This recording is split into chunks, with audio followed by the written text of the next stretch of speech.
Walang photo si Jack Roberto kung nakasama si Barbie Fortesa at ang pamilya nito noong Christmas Eve. Kaya may mga nag-isip na agad na break na ang dalawa. Idagdag pa na wala silang sightings nitong mga nakaraang araw at ang last post ni Jack sa kanila ni Barbie ay noong December 3, birthday ni Jack. It turned out na sa lola niya na nakatira sa Bulacan nag-Christmas si Jack. Kaya wala siyang kina Barbie.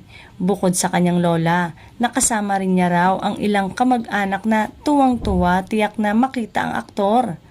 Nasanay lang ang fans na makitang tuwing may special occasion, sila Barbie at ang pamilya nito at sa bahay ng aktres pumupunta si Jack.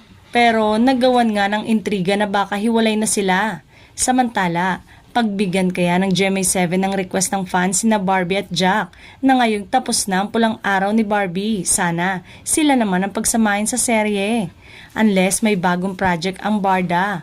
Kapag nangyari ito, si David Licauco pa rin ang makakasama ni Barbie at hindi si Jack.